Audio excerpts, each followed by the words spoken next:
할렐루야.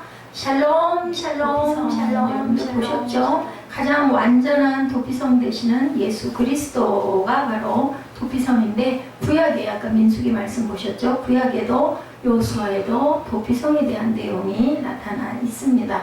사람은 자신을 보호하는 곳으로 숨는 본성들을 다 가지고 있어요. 그죠? 달팽이는 달팽이 집으로, 거북이는 거북이 껍질 속으로 숨습니다. 이런 것처럼 이스라엘에는 동물들이 굉장히 많았어요.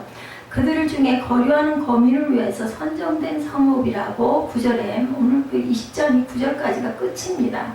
자, 어릴 때는 아이들이 어디에 숨어 있어요? 태아가 태반에 숨어 있습니다. 엄마 뱃속에서 물 양수 속에 둥둥 떠 있죠. 모습도 보면 다 얼굴을 숙이고 고개를 감추고 숨어 있는 그런 모습이 보입니다. 저도 그 모습을 봤는데, 자라서는 부부는, 사랑하는 아내는 남편 품에 숨기도 하고, 남편이 또한 아내에게 의지해서 숨기도 하고, 또한 나이가 들면은 누가 부모와 자식 품에 숨기도 합니다. 그래서 그런 얘기가 있죠. 여인이 처음에는 태어나가지고 부모를 의지하다가, 두 번째는 결혼해서 남편을 의지하다가, 세 번째는 자식을 의지한다라는 이야기가 있습니다. 제가 가끔 듣거나 보면은 자녀들이 어머니 얘기하는 그런 그 얘기를 제가 들으면서 저도 뭔가 의미가 있어서 집중을 했었습니다. 뭐라고 얘기를 하냐면은, 딸이 엄마에게 그러더라고요. 제발 사고 치지 말고 내 말을 들어. 이제는 엄마가 이제는 내 말을 들을 때야. 그러면 엄마가, 그래 내가 괜히 주책을 부려가지고 너만 힘들게 했다라는 얘기를 들으면서, 나이가 들면 어쩔 수 없이 이제 장성한 자녀를 의지해야 되는구나, 그런 마음이 제가 들었었어요. 근데 언제나 숨는 곳은 집이죠. 집이 가장 좋은 그 집이라고 정의한 시인 로버트 프로스트가 말합니다. 집은 우리가 돌아가면 언제나 받아주는 곳이다. 그죠? 우리가 피곤하고 힘들 때 집에 누가 반겨주는 사람이 없어도 혼자 사는 사람도 있을 수 있고, 그죠? 자취를 하는 사람이 있을 수도 있고, 또 부부가 맞벌이라는 경우에는 남편이 집에 들어왔을 때 아내가 아직 직장에서 안 돌아왔을 수도 있습니다. 빈집일 때가 많아요. 우리 자녀들도 학교에서 돌아왔다가 집에 엄마가 출타하고 없고 혼자 들어올 때도 있어요. 근데 그 집은 항상 나를 보호해주고 품어주죠. 아우, 집이 그래도 세상에서 제일 좋아, 이런 얘기를 많이 합니다. 가면 제일 먼저 뭐예요? 옷을 후를 벗어 제끼고, 그죠? 내가 하고 싶은 대로 탁 가서 침대에 잠깐 누울 수 있고, 욕실에 가서 샥 샤워를 하고, 내가 좋아하는 음악을 탁 틀고, 그러고 나면 뭐가 부러울 게 하나도 없죠. 휴식이 찾아옵니다. 이렇게 집은 나를 언제나 말없이 받아주는 곳이 바로 집이다. 아까도 말씀드렸지만 이스라엘은 정말 동굴들이 많죠. 동굴을 보고서 제가 느낀 거, 요즘에 참 깨달음이 오고 느낌이 오는 게 저는 참 너무나 좋습니다. 아까 영상을 보면서도 그랬고, 우리 9시에서도 그 영상 누구 얘기? 명량이라는 이순신 장군 이야기를 들으면서 제가 굉장히 많은 깨달음을, 딱 저는 그냥 그런 걸 보면은 늘 성경하고만 연결이 돼가지고 사울과 다윗 생각을 했습니다. 이순신 장군도 또 왕하고의 그런 갈등이 있었죠. 자, 동굴, 이스라엘은 동굴이 많은데, 아브라함이 아내 사라를 묻기 위해서 헤브론의 막벨락으로, 제가 아까 그 무덤, 아브라함의 무덤, 사라의 무덤, 그리고 그 야곱의 무덤, 야곱이 라헬을 사랑했는데 라헬은 그냥 길가에 묻혔어요. 그죠? 막내를 낳고, 그 자리에서 죽는 바람에 베냐민 낳고. 근데 이뻐하지 않았던, 사랑하지 않았던 레아가 그저 턱하니 그 기념이 돼가지고 거기에 있는 걸 보고 참 아이러니다. 맞부인이기 때문에 그래도 하나님께서 은혜를 주셨구나. 왜냐면 살아서 얼마나 그 그리움이 많았을까, 레아가. 그리고 사무침이 많았을까. 하나님 그것을 갚아주신 건 아닐까. 저는 그런 마음이 들었습니다. 다윗이 사울을 피해서, 아까 그 동굴 얘기가 잠깐 나오고, 잠깐 그 동굴을 제가 아까 그걸 올렸었는데 동굴이 오늘 나오지 않은 것 같아요.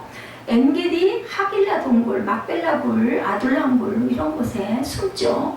엘리야도 동굴에서 하나님의 세미한 음성을 들었습니다. 사무엘아, 팔짱 끼고 고개 숙이면 졸렵다고 얘기했지. 그럴 때 바깥으로 나가. 바깥이 지금 찜통이겠지만 앞에 앉아서 그거는 도리도 아니고 은혜도 아니고, 또한 목사님에 대한 그런 예의도 아니야. 맨 앞자리에 앉아서 조는 건 사람도 아니야. 누군가 그러더라고요.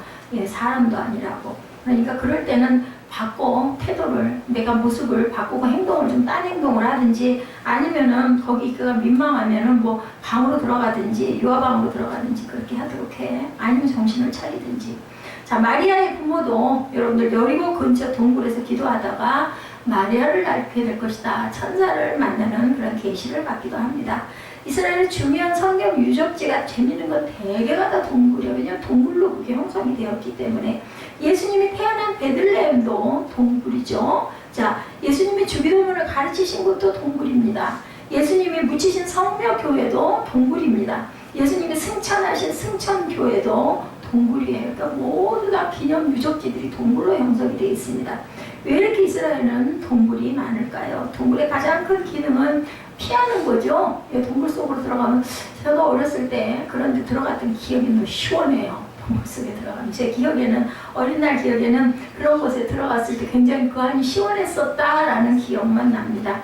사람이 외부로부터 위험을 당할 때 숨는 곳이기도 하죠. 그 동굴은. 그리고 사람 입장에서는 동굴은 피하는 곳이고 동굴 입장에서는 동굴은 뭐 하는 곳이에요? 무조건 받아들여주는 거. 오늘 도피성이기 때문에 제가 이런 예를 여러분에게 들어드립니다. 언제나 피할 때 받아주는 것, 그런 것이 동굴은 모든 걸 다 품어주는, 뭐하게 말없이. 그게 지금 우리가 그냥 쉽게 생활 안에서는 집, 그죠? 내가 좋아하는 집, 뭐 집이 말은 안 해요. 근데 내가 너무너무 속상하고 화났을 때 딱 들어가면은 너무나 평화를 주는 거, 그것이 바로 집이라는 거. 뭐 그게 뭐 대단한 호화로운 집이 아니어도 상관이 없어요. 단칸방이어도 그냥 내가 거하는 그곳이 너무나 좋은 거죠. 쫓기는 다윗도 품고 쫓는 사울도 품었어요. 누구든지 오기만 하면.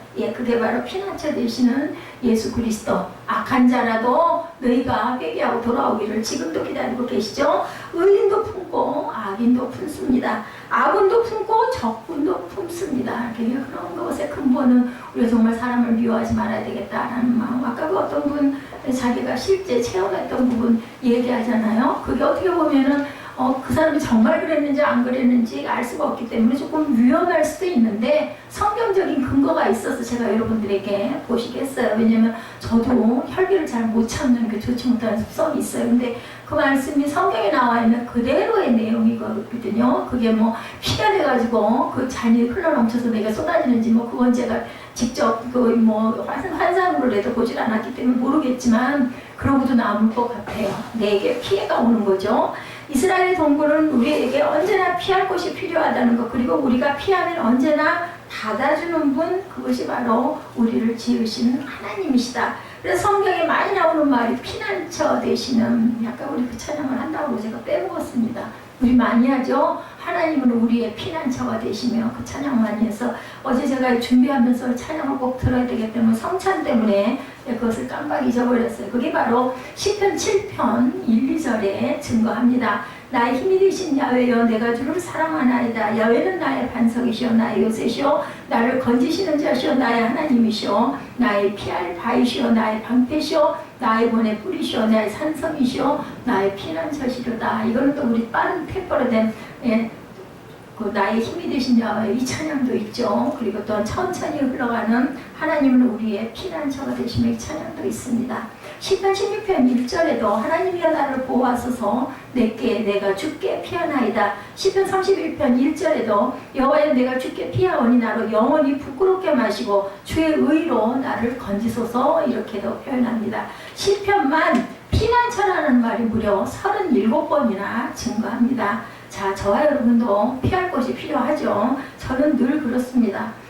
뭐 오전 시간이 거의 정오까지는 뭐 이렇게 바쁜지 헐레벌떡합니다. 그리고는 교회에 딱 들어오면 항상 들어올 때는 뭐가 손에 들려 있죠. 그걸 갖다 놓고 그거 정리하는데도 한참 걸려요.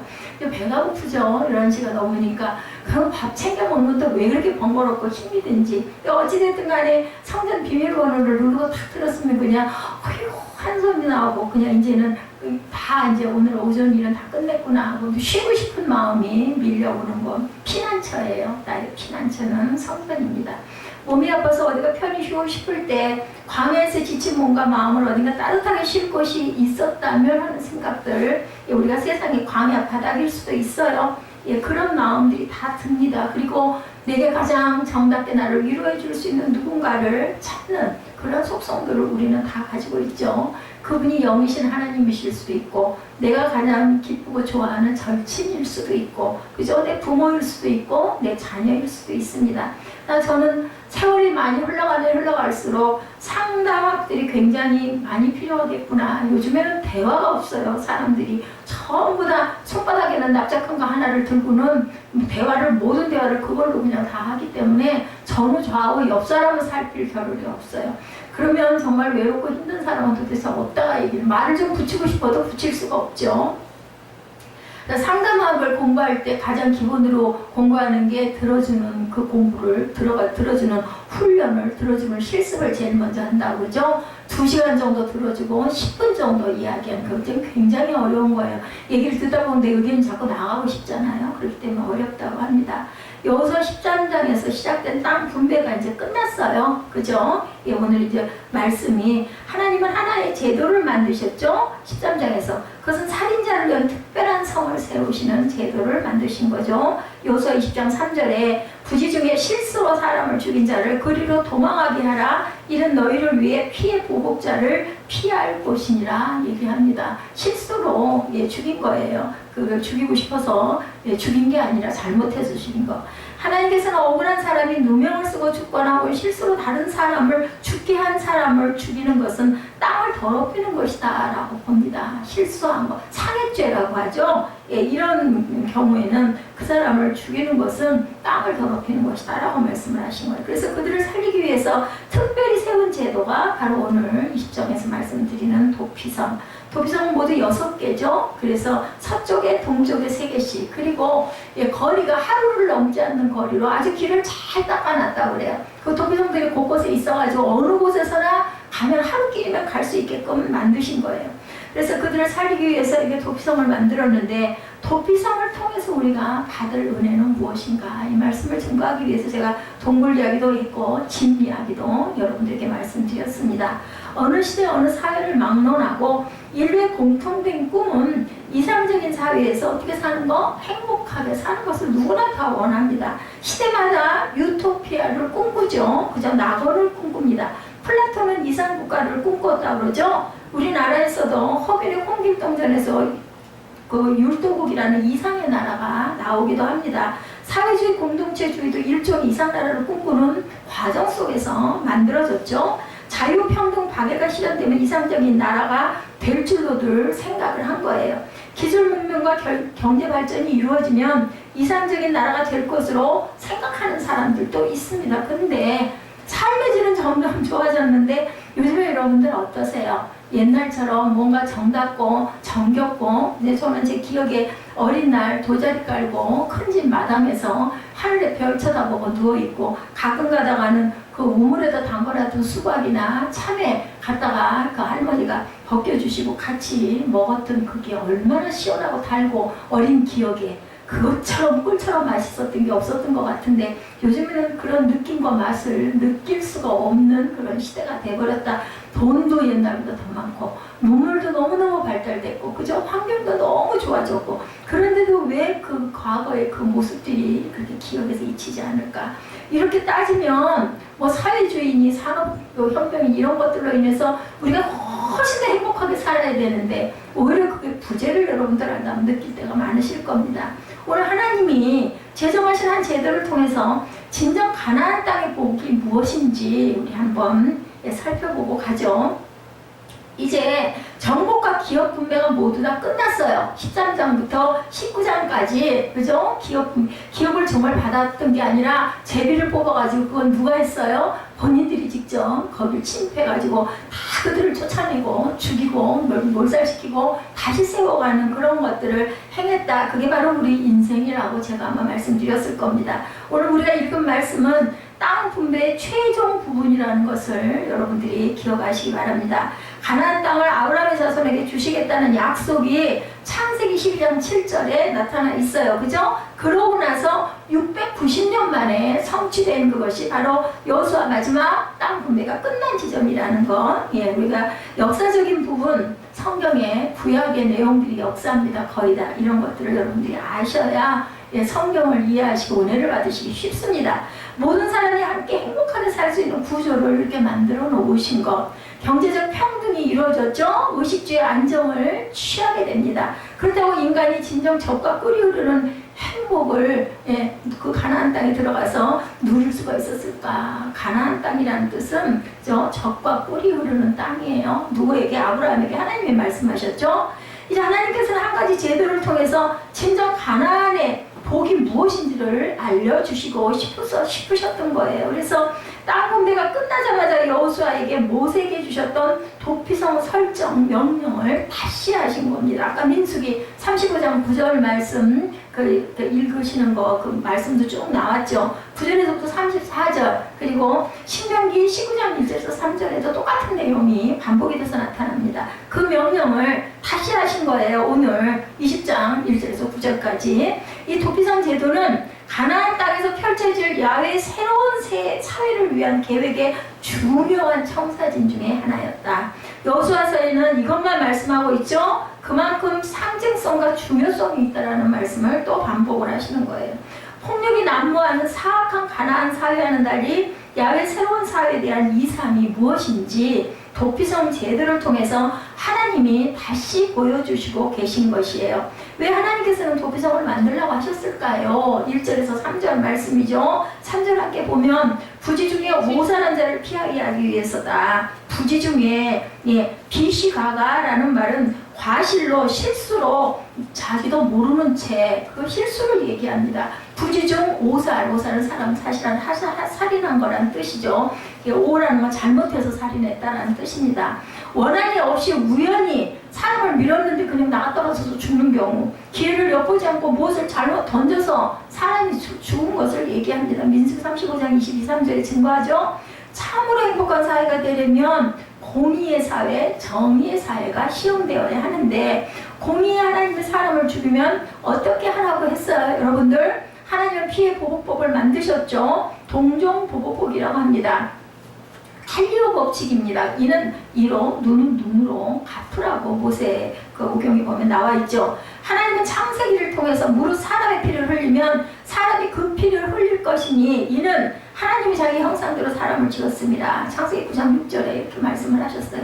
사람이 사람의 피를 흘리면 사람이 그 피를 흘릴 것이라고 말씀을 했다는 겁니다. 출애굽기에서는 다른 애가 있으면 값대 생명은 생명으로, 눈은 눈으로, 이는 이로, 손은 손으로, 발은 발로, 배운 것은 배움으로, 상하게 한 것은 상함으로, 때린 것은 때림으로 갚으라고 출애굽기 21장 23절에서 25절에 증거되어 있습니다.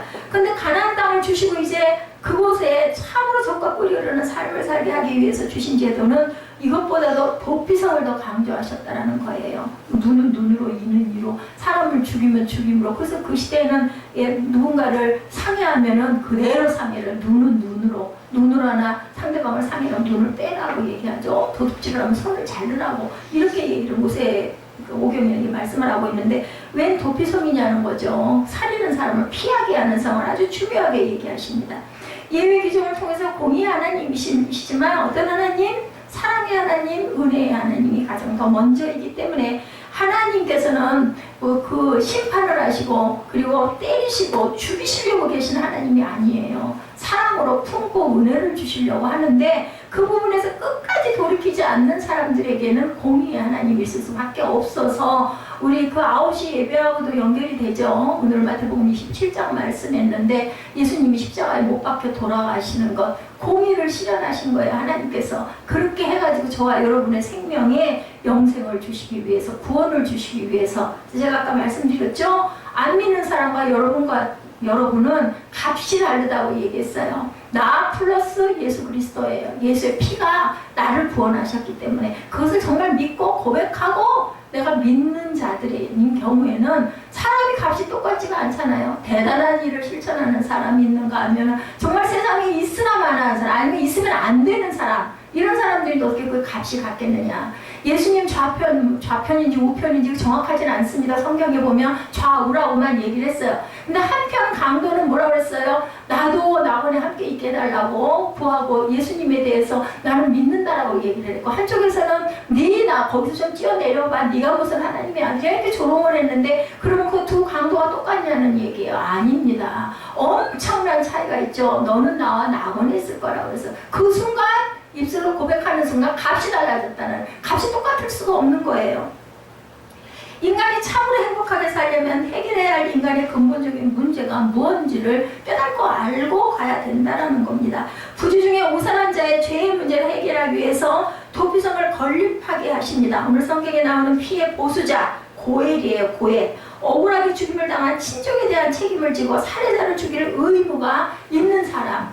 예, 내 가족이, 내 아내가, 내 남편이, 내 자녀가 어떤 상황으로 인하여 죽임을 당했어요. 이런 사람을 고엘이라고 얘기를 한다라는 거죠. 살인자를 내가 죽일 수 있어. 그 임무를 나는 할 수 있는 의무를 갖고 있다. 그의 죄를 용서하고 생명을 보존할 수 있는 제도를 만든 게 바로 하나님이 만드셨는데, 도피성, 미클라트라는 제도를 말씀합니다. 단순하게 약자를 보호하기 위한 사회보장 제도를 얘기하는 것이 아니라는 것. 죄인이 죄를 용서받고 가난한 복지에서 살 수 있는 길을 보여주는 제도. 이것은 무엇으로 가능할까? 도피성을 만드시는 하나님의 사랑, 아까도 말씀드렸지만 사랑의 하나님, 은혜의 하나님으로 가능한 것인데, 그 예표가 누구시라고요? 예수 그리스도. 그분이 참 온전한, 확실한, 완전한 대제사장, 영원한 대제사장. 아까 얘기하죠. 그 가나의 혼인잔치에서도 포도주 항아리가 몇 개? 6개. 그래서 마지막 완전한 자는 예수 그리스도로 책임을 받는다라는 거죠. 도피성도 몇 개? 6개. 거기서 플러스 1 완전한 예수 그리스도가 완전한 마지막 완성의 숫자 7을 상징한다 갖고, 그분에 저는 굉장히 은혜를 받았습니다. 하나님이 피난처가 되시나. 마지막 부분은 성부 하나님, 성자 하나님, 성령 하나님이시죠. 피할 길을 주신 하나님, 덮으시는 하나님을 우리가 알고 보고 감사하고 가야 되겠다.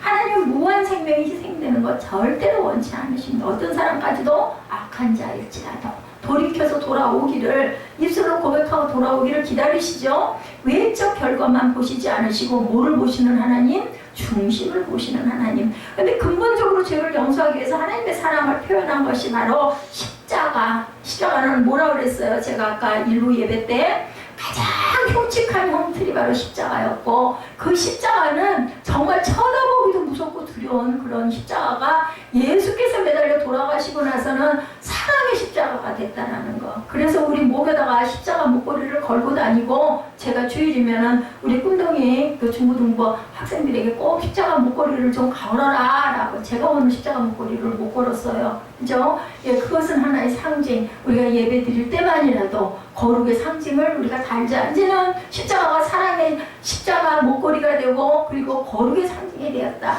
이 도피성은 그리스도를 상징적으로 보여주는 의미라는 것을 여러분들 아마 이제 다 아셨을 거예요. 아까 여기 그 영상에 나오는 도피성에서도 쭉 설명하죠. 그렇기 때문에 불완전 육자가 완전 숫자로 변했다. 예수 그리스도가 플러스 됨으로 인해서. 양이나 염소, 소와 같은 짐승을 잡아서 그 동물의 머리에 안수하고 사람의 죄를 증가시키고, 그리고 사람의 죄를 짊어지고 짐승이 죽음으로 어디로 나가겠어요? 양문 밖으로 나가겠죠. 예수 그리스도가 있기 전까지는. 그렇게 해서 하나는 안에서 그를 불살라 죽여가지고 기름으로 하나님께 번제를 드리고, 하나는 양 2마리를 가지고 하나는 머리에다 안수해서 사람의 모든 죄를 거기다 다 기도로 거기다 쌓는 거예요. 누구는 무슨 죄를 짓고 무슨 죄를 짓고, 이걸 다 머리를, 지금 우리의 안수법이 그런 안수법이에요. 이거를 해가지고 내보내요. 한 마리를 살려서 바깥으로, 문 밖으로 내보내. 그러면 그 양이 가다가 결국 짐승에게 잡혀서 먹이가 돼가 죽어요. 죽는데도 어쨌든 그 죄를, 그러면 그걸 먹은 그 죄를, 그 짐승, 먹은 짐승이 그냥 그걸 다 먹는, 죄를 먹는 그런 하나의 제도와 그걸 갖고 있었다. 하나는 죽여서 태워서 번제로 드리는 그런 법이 있었는데, 누가 오시고 난 다음에, 예수 그리스도가 오신 다음에, 제가 그 얘기를 해가지고 우리 에스더 선생님이 굉장히 많이 웃었죠. 어휴, 그 많은 양들이 살 길이 열렸네. 제가 그 얘기를 했어요. 저는 사람이 구원을 얻는 것도 중요하지만 그 구약의 그때 제사장들이 얼마나 일을 많이 했겠어요. 양과 소와 맨날 그거를 잡는데 뭐 누구 때 솔로몬 왕 때는 1000마리도 잡았다고 그러잖아요. 여러분들 생각을 해보세요. 제사장이 소 1000마리를 잡을 때 그 과정이 얼마나 기가 막히고 피는 얼마나 많이 흘렸어요. 근데 해마다 드려지는 6월절 어린 양이 예수 그리스도가 오시고 나서 그냥 양 잡는 게 없는 양이 살 길이 열린 거죠. 그래서 제가 그걸 생각하면 저는 그런 게 너무나 마음이 아파요. 물고기 한 마리를 그 수족관에다가 넣어놨는데 그 한 마리가 혼자 그렇게 다녀요. 저는 집에 가면 제일 먼저 또 많이 주면 배가 너무 불러도 또 안 되니까 그걸 꼭 그렇게 먹이를 주고 제가 그걸 닦아. 그러면 그거 누가 보기나 해요. 그 한두 마리 있어 봤대죠. 눈에 잘 띄지도 않는데. 근데 저는 그런 부분이 너무나 안타깝고 애착이 갑니다. 아마 하나님의 마음이 그런 마음이 아닐까 싶어요. 정확하게 알 수 있는 것이 바로 6절이죠. 도피성에 피한 사람이 자기 입에 돌아갈 수 있는 때까지는 누가 죽은 다음에 대제사장이 죽기를 기다려야 돼요. 20장 6절에 보니까 그 살인자를 회중 앞에 서서 재판을 받기까지 또는 그 당시 대제사장이 죽기까지 그 성읍에 거주하다가 그 후에 그 살인자는 그 성읍과 자기가 도망하여 나온 자기 성읍 자기 집으로 돌아갈지니라 하라 하십니다. 제사장 죽기를 고대하고 기다려야 되는 그러한 그 난점도 있습니다. 대제사장이 죽으면 도피성에 피해 있던 자들에게 사면이 내려진다는 거. 거기 피해 있던 자들에게 대제사장이 죽어 사면령이 내려지면 보수자가 살인자를 만나도 보수의 원칙에 따라 피를 흘리게 할 수가 없게 나타나 있으니까 거기 숨어서 살아야 돼요. 대제사장의 죽음으로 대신 은총이 내려진 거예요. 그런 뜻이에요. 근데 예수 그리스도가 오시고 나서는 단번에 예수님이 돌아감으로 인해서 모든 이런 것들이 다 폐해지죠. 대제사장 예표는 아까 말씀드린 대로 예수 그리스도 히브리서 9장 11절에서 15절에 증거하고 있습니다. 그리고 또한 히브리서 7장 27절에도 저가 저 대제사장이 먼저 자기 죄를 위하고 다음에 백성의 죄를 위하여 날마다 제사 드리는 것과 같이 할 필요가 없으니 이는 저가 단번에 자기를 드려 이루셨음이니라. 이렇게 증거하고 있습니다. 히브리서 3장 1절에도 그러므로 함께 하늘의 부르심을 입은 거룩한 형제다. 우리 믿는 도리의 사도시며 대제사장이신 예수를 깊이 생각하라. 이렇게 말씀합니다. 대제사장은 바로 우리 주 예수 그리스도를 상징하는, 여러분들 다 아시죠? 히브리서 기자가 히브리서 4장 14절에서 증거한 것처럼 예수 그리스도는 만민의 죄를 대신 속하기 위해 우리 인간들의 제사장이 되신 분이다. 우리 인간을 진정 행복하게 하지 못하는 것은 여러분들 자유평등 박의 경제 문제가 아니라는 것. 아까도 말씀드렸죠. 근본적인 건 뭐에 있어요? 죄에 있어요. 죄사함을 받지 못하면 절대로 자유평등 박애가 아니면 경제 문제가 해결이 된다 하더라도 죄가 있으면 절대로 샬롬의 복을 누릴 수가 없다라는 겁니다.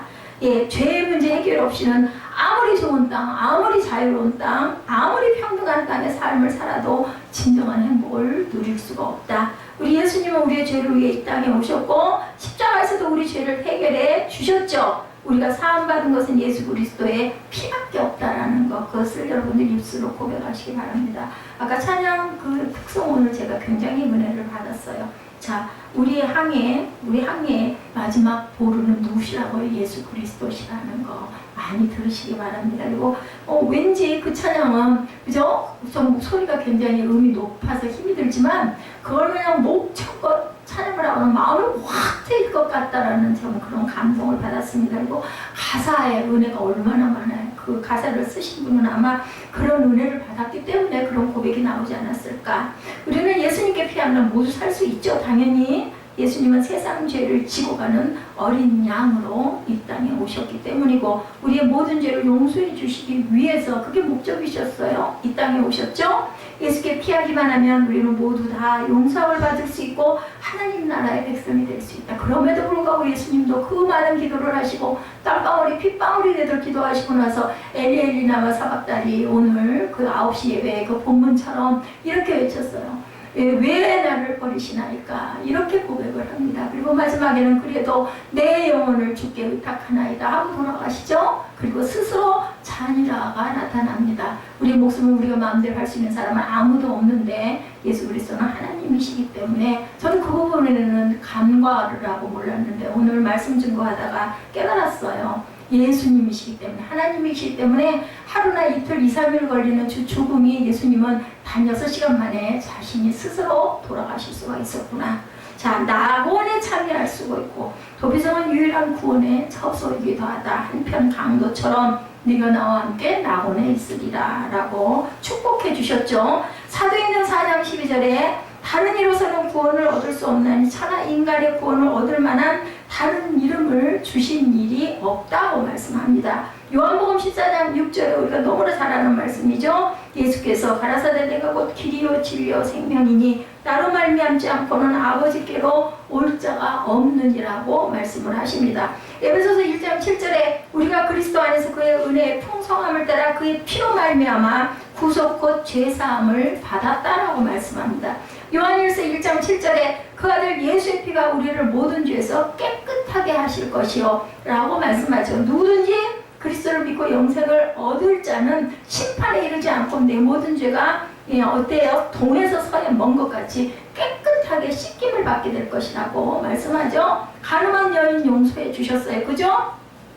십자가의 강도를 아까 제가 증거했던 것처럼 용서해 주셨습니다. 침상에 누운 중풍병자를 고쳐주실 때 단지 질병에 관심을 갖고 있지 않으십니다. 예수님은 그의 죄의 문제를 얘기하시죠. 뭐라고 말씀하세요? 마태복음 9장 2절에 침상에 누운 중풍병자를 사람들이 데리고 오거늘 예수께서 저의 믿음을 보시고 중풍병자에 이르시되 소자야 안심하라 내 죄 사함을 받았느니라 라고 얘기하십니다. 죄 때문에 병이 생겼다는 뜻을 갖고 있어요. 이제 네가 죄 사함을 받았기 때문에 병에서 노임을 받을 것이다.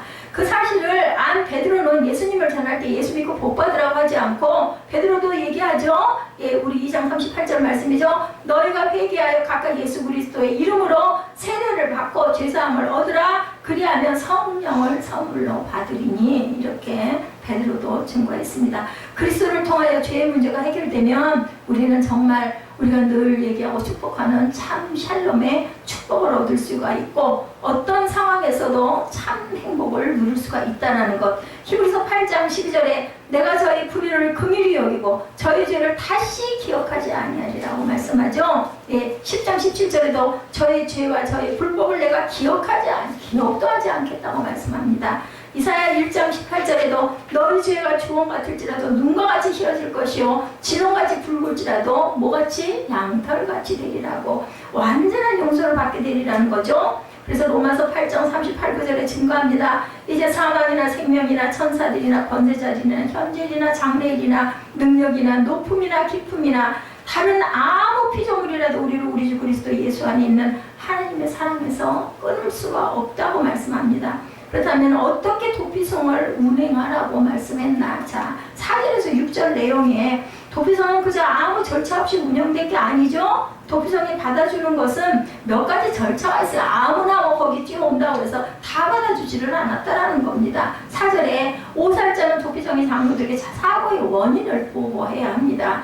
장로들은 사건을 심사한 후에 이 사람은 정말 오살자구나 라고 여겨지면 그 도피성에서 살도록 하고 보호해 주었다라는 거예요. 셋째, 보수자로부터 안전하게 보호한다. 그를 죽이려고 쫓아오는 자들에게도 안전하게 막아줍니다. 넷째, 보수자가 재판을 청구하면 회중 앞에서 재판을 받게 합니다. 도피성에 피신한 자는 2번의 재판을 받아야 돼요. 받고 나서 거기서 무죄한 자들은 그 도피성에서 있다가 누가 돌아갈 때까지 거기에 그 대제사장이 돌아갈 때까지 있다가 제사장이 죽고 나면 집으로 돌아갔다. 아까 우리 읽었죠. 한 번은 성에 들어갈 때 사제를 재판받죠. 또 한 번은 고의적인 것이 아닌가 실수인가를 분별하기 위해서 회중이 모인 곳에서 재판을 받습니다. 6절에 증거하고 있죠. 5째 대제사장이 죽으면 오살자는 자유를 얻고 자기 집으로 돌아가게 되어 있습니다. 구속의 원리를 가르쳐 주는 거예요. 예수 그리스도가 돌아가고 나서 우리가 속죄 구원을 받은 것과 똑같은 내용이죠. 한 사람의 죽음으로 인해서 다른 한 사람의 범죄자가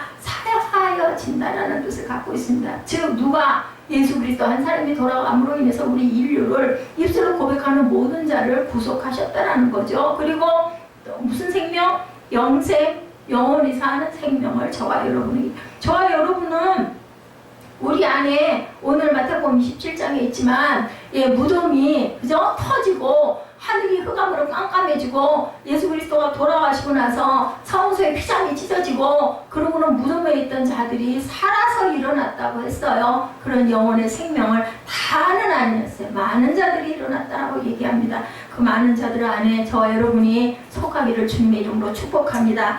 도피성으로 피신해 온 자는 오직 대제사장의 죽음에 의해서만 진정한 자유를 누릴 수 있다. 예수 그리스도가 돌아가심으로 인하여 저와 여러분이 구속의 은혜와 영생의 은총을 받았다. 부활의 영광을 받게 됐다라는 거죠. 다른 어떤 속전으로도 그는 자유를 얻을 수가 없다라고 나타나 있습니다. 아까 민수기 35장 내용 여러분들 보셨죠? 이것은 대제사장의 죽음이 백성이 피 흘린 죄에 대한 속죄물의 효력을 띄었음을 상징하고 있습니다. 장차 인류의 영원한 대제사장 되시는 예수 그리스도의 죽으심을 통한 모든 인류의 구원에 대한 모형이 민수기의 구약의 35장에 증거되어 있는 내용이다. 여기서 강조하는 것은 오살자가 살 수 있는 진정한 도피성 안에 있을 때 그것이 바로 그 사람이 살 길이라는 것, 피할 길이라는 것.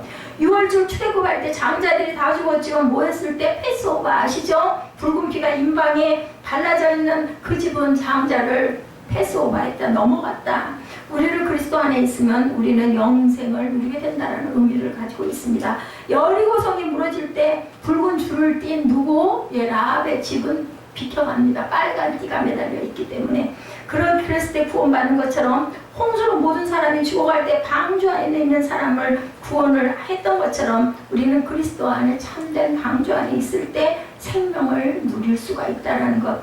예수 그리스도는 그 안에 참 생명이 있다는 것을 도피성에서 상징하고 있습니다. 만일 도피성으로 피신한 살인자가 대제사장이 죽기 전에 도피성 바깥으로 나가면 어떻게 되나? 민수기 35장 26, 7절에 그러나 그 살인자가 어느 때든지 그 피하였던 도피성 지경 밖에 나갔다 하자 피를 보수하는 자가 도피성 밖에서 그 살인자를 만나 죽일지라도 위하여 피 흘린 죄가 없다라고 나타납니다. 그렇게 튀어나갔다가 밖에서 그 보수하는 자, 그 살인자를 찾고 다니는 자, 그 피해를 입은 자가 죽여도 아무런 거기엔 피 흘린 죄가 없다. 그러니까 결국은 튀어나가면 죽는다라는 거예요. 부지 중에 살인하여 도피성으로 피신한 살인자는 도피성 안에 있을 때만 생명이 보호를 받는다. 삶의 평안을 누릴 수가 있다. 정상적인 생활을 할 수 있다. 마찬가지로 인간들은 예수 그리스도를 영접하고 그리스도 안에 있을 때 참된 안식과 평강을 얻는다. 도피성을 떠난 살인자에게는 그를 죽이려는 복수자의 위험이 항상 기다리고 있다. 그죠? 도적이 우리를 뚫고 그저 무너뜨리려고 그 뭐예요? 사단이죠? 마찬가지로 도피성이 되시는 예수 그리스도를 떠나 있는 인간에게는 무서운 죽음의 그림자가 항상 따라다니고 있다는 겁니다. 예수님은 요한복음 15장 5절에서 나는 포도나무여 너는 가지니 저가 내 안에 내가 저 안에 있으면 이 사람은 과실을 많이 맺나니 나를 떠나서는 너희가 아무것도 할 수가 없다고 말씀을 하시고 계십니다.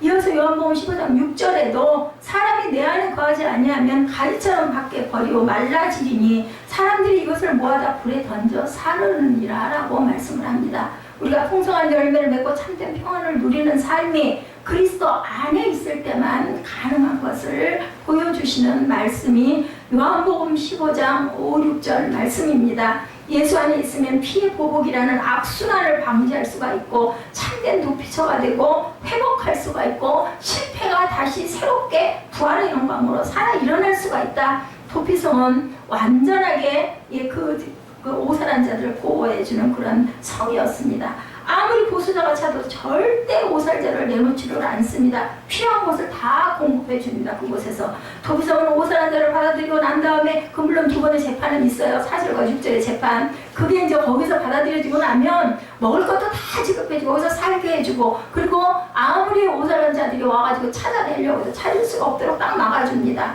먹을 것, 입을 것, 거주지를 정해서 살게 해주는 그런 도피성이었다. 우리에게 도피성 되신 예수님은 우리의 모든 필요를 저와 여러분을 오늘도 채워주고 계신다는 그 두려워하고 겁내고 놀라고 할 필요가 없습니다. 그 모든 것들은 다 사단의 농간이라는 것만 딱 알면 돼요. 내 길을 분명히 하나님이 인도하실 것이라는 믿음의 확신이 필요하겠죠. 그 확신이 들도록 기도하시기 바랍니다.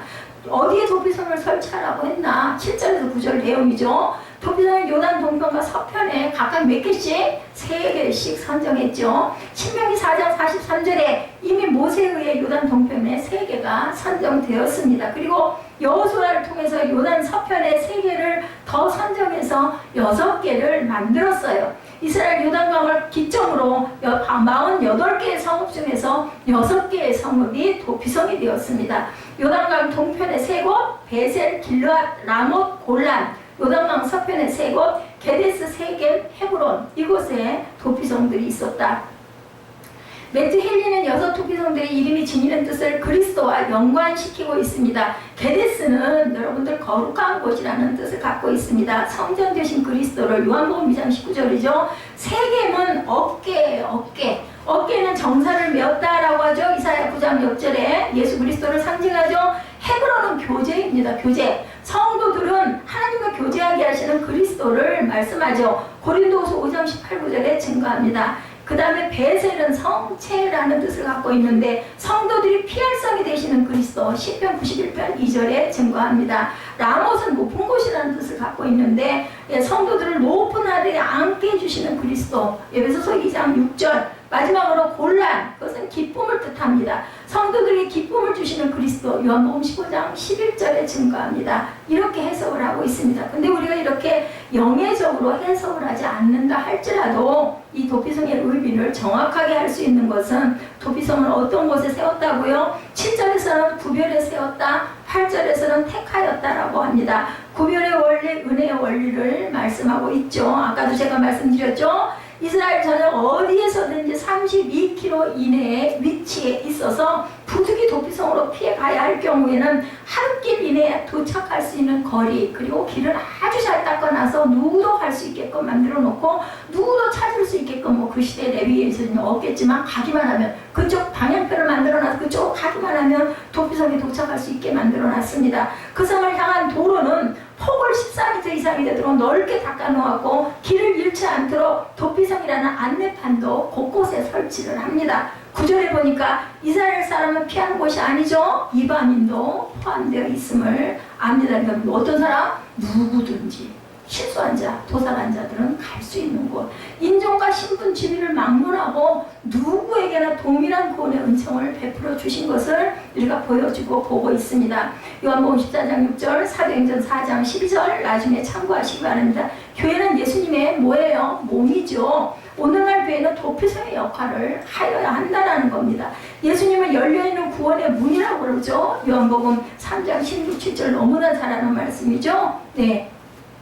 도피성은 접근성이 높고 높은 곳에 위치해 있고 길을 잘 수리해 놓았고 방향 표시를 정확하게 여러 군데 해 놓았고 도피성의 문은 항상 열려 있었다고 합니다. 교회는 그리스도가 참 도피성을 알려주는 역할을 해야 하는 곳이고 도피성은 레위에게 주어진 사역이었다. 레위가 누구예요? 제사장들이죠. 레위 지파는 대대로 내려오는 제사장 지파입니다. 오늘날 신약에서는 저와 여러분들 성도들에게 주어진 사역이기도 합니다.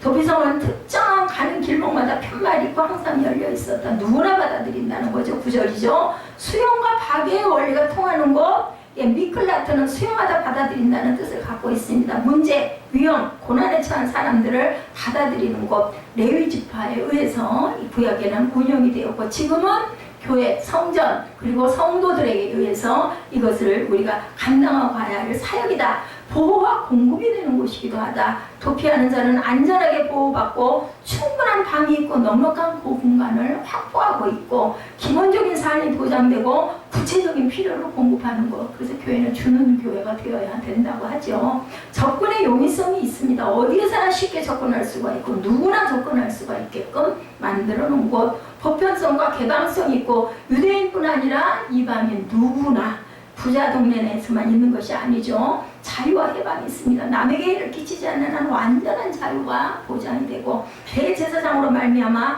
완전한 해방을 받게 되고 사회적 악순환의 고리를 끊고 하나님의 은혜와 인간에 대한 하나님의 사랑이 깃든 곳, 사회적 안전장치고 제도적인 사회 보장 제도가 그 시대 구약 민수기 시대 여호수아 시대에도 하나님께서 만들어 놓으신 도피성, 그것은 곧 신약에 오실 예수 그리스도를 상징하는 예표였다는 것. 저와 여러분들은 항상 피할 길을 주시는 하나님의 품에 안기시는 도피성에 항상 안전하게 거하시는 대제사장 되시는 예수 그리스도의 품 안에 계시는 저와 여러분 되시기를 주님의 이름으로 축복합니다. 우리 찬양 결단하시고 축도로